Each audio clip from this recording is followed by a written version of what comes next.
मध्य प्रदेश कांग्रेस के अध्यक्ष जीतू पटवारी ने बीजेपी और पूर्व मुख्यमंत्री शिवराज सिंह चौहान पर तीखा हमला बोला है। किसानों, खास संकट, ट्रांसफर और भ्रष्टाचार को लेकर पटवारी ने सरकार पर गंभीर आरोप लगाए। साथ ही शिवराज के खिलाफ उपवास का भी ऐलान किया है। भोपाल में अपने निवास पर प्रेस कॉन्फ्रेंस करते हुए जीतू पटवारी ने कहा कि शिवराज सिंह चौहान ने किसानों की आय दोगुनी करने का वादा बार बार किया, लेकिन हकीकत में किसानों को नुकसान ही मिला। पटवारी ने आरोप लगाया कि प्रदेश की मंडियों में करीब 15 लाख क्विंटल गेहूं खुले बाजार में कम दाम पर बिक गया और सरकार ने खरीद 1 महीने देरी शुरू कर किसानों को नुकसान पहुंचाया। पटवारी ने मोदी गारंटी पर भी सवाल उठाते हुए कहा कि बीजेपी समर्थित व्यापारियों को फायदा पहुंचाने के लिए किसानों को ठगा गया।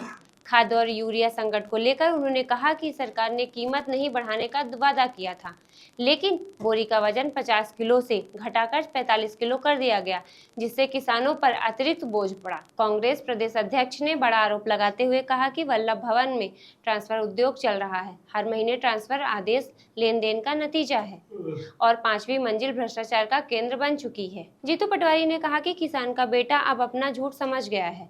सरकार ने किसानों को हर मोर्चे पर धोखा दिया है। हम इसके खिलाफ उपवास करेंगे। पटवारी ने शिवराज सिंह चौहान पर तंज कसते हुए कहा कि पांव वाले भैया अब प्लेन वाले बन गए हैं और अब दिखावे की राजनीति कर रहे हैं। मुरैना और वंदे मातरम विवाद पर भी बड़ा बयान देते हुए कहा कि मुरैना मामले में उन्होंने आरोप लगाया कि बीजेपी से जुड़े लोग और उनके रिश्तेदार गलत गतिविधियों में शामिल हैं। इंदौर के वंदे मातरम विवाद पर कहा कि कांग्रेस को राष्ट्रीय गीत के सम्मान के लिए किसी प्रमाण पत्र की जरूरत नहीं है और पार्टी उचित समय पर निर्णय ले। कांग्रेस का संगठन मंथन 17 अप्रैल से अधिवेशन। कांग्रेस पार्टी ने संगठन को मजबूती देने के लिए बड़ा निर्णय लेते हुए प्रदेश भर के जिलाध्यक्षों को तलब किया है। सृजन अभियान के बाद विभिन्न जिलों में हुई गतिविधियों की समीक्षा की जाएगी और सरकार के खिलाफ आगामी रणनीति तय होगी। बैठक में पंचायत कांग्रेस कमेटी और मंडल कांग्रेस कमेटी के गठन, संगठन की जमीनी स्थिति और सक्रियता पर भी विस्तृत चर्चा होगी। पार्टी सूत्रों के मुताबिक 15 से 18 अप्रैल तक आयोजित होने वाले इस अधिवेशन में संगठन के नव निर्माण की समीक्षा के साथ आगे का रोड मैप तैयार किया जाएगा। 17 अप्रैल को विशेष रूप से महत्वपूर्ण अधिवेशन रखा गया है, जिसमें सभी जिलों से रिपोर्ट लेकर कांग्रेस अपने आंदोलन और विस्तार की दिशा तय करेगी। हमारे मोहन यादव जी प्रदेश के मुख्यमंत्री है। मोदी गारंटी आप सब ने मिलकर दी थी। अभी 2600 रुपये का गेहूं में आपने 1 महीने की जो डिले किया खरीदी और उपार्जन की, उसका खामियाजा किसान कितना भुगता? तो लगभग 15 लाख कुंटल गेहूं पर 600 रुपये का क्राइम, अपराध आप लोगों ने करवाया और किसान को लूटा और व्यापारियों को सहयोग किया, और वो सब व्यापारी बीजेपी से जुड़े हुए हैं। मैं शिवराज जी से मैंने कल सागर में भी मैं गया था, परसों विदिशा गया था। मैंने वहाँ किसानों से पूछा कि क्या आपकी 8 गुना इनकम हुई क्या? तो एक सिरे से किसानों ने नकारा। मैंने कहा आपने वोट किसको दिया था लोकसभा के चुनाव में? तो 70% लोगों ने कहा हमने शिवराज सिंह चौहान जी को वोट दिया था, बीजेपी को वोट दिया था। ये जो बीजेपी के वोट देने वाले किसान परिवार के लोग ये कहते हैं कि आप झूठ बोल रहे हो, शिवराज सिंह चौहान झूठ बोल रहा है।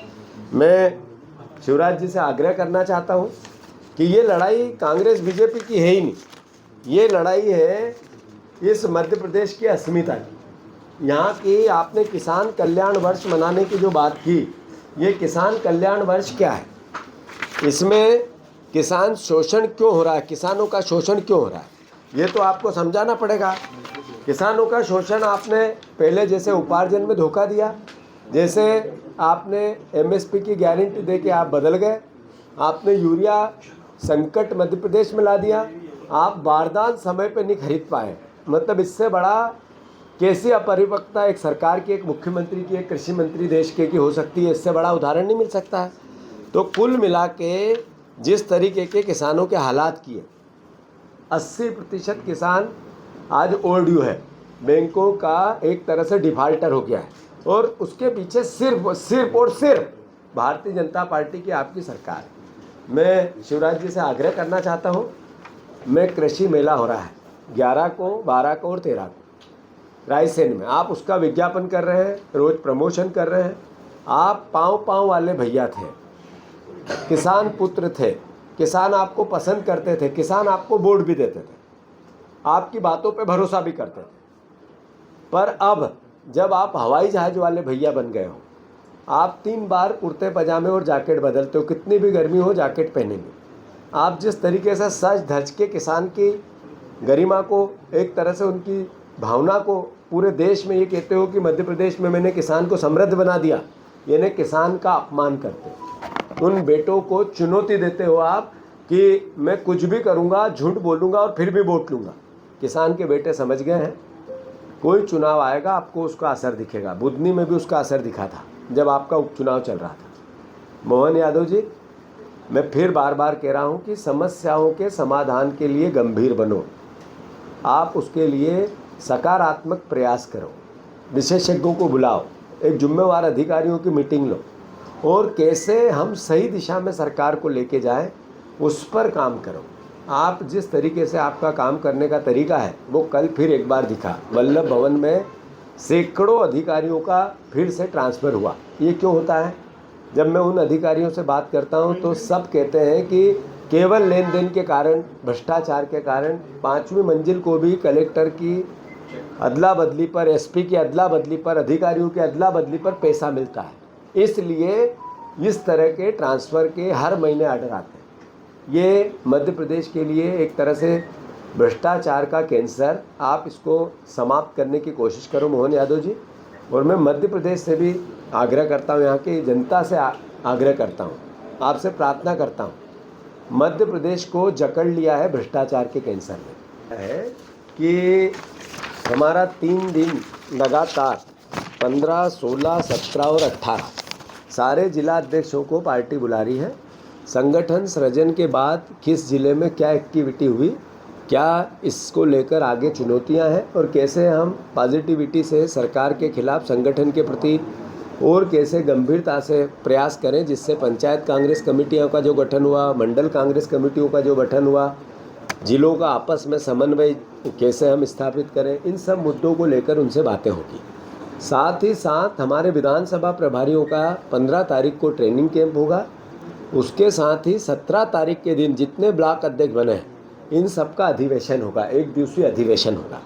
ऐसे 15, 16, 17, 18 तारीख के आसपास कांग्रेस पार्टी के नवनिर्माण को लेकर मध्य प्रदेश में जो संगठन का नया सृजन हुआ था उसको लेकर समीक्षा है, आगे का रोड मैप, पार्टी के आगे की गतिविधियां सब एक तरह से काम होगा। देश की आज़ादी के पूरी यात्रा में राष्ट्रगान और राष्ट्रगीत के महत्व को किसी को बताना या किसी से छुपाने की आवश्यकता नहीं है। कांग्रेस पार्टी के हर अधिवेशन में राष्ट्रगीत और राष्ट्रगान का अपना महत्व है और ये हमें किसी से सर्टिफिकेट नहीं चाहिए। जहाँ तक प्रश्न है, जितने भी हमारे माइनॉरिटी के राष्ट्रपति हुए, उपराष्ट्रपति हुए, जितने हमारे माइनॉरिटी के मंत्री हुए, मुख्यमंत्री हुए, अलग अलग पदों पे राज्यपाल बैठे, जब ये सरकारी कई MLAs हुए, तो ये जब सरकारी कार्यक्रमों में जाते हैं या देश के संविधान दिवस के या स्वतंत्रता दिवस के कार्यक्रम में जाते हैं तो वहाँ राष्ट्रगीत और राष्ट्रगान होता है और सब उसका सम्मान करते हैं। मैं मानता हूँ कि राष्ट्रगीत और राष्ट्रगान के सम्मान पर किसी को ना आपत्ति है, न रहेगी, न थी।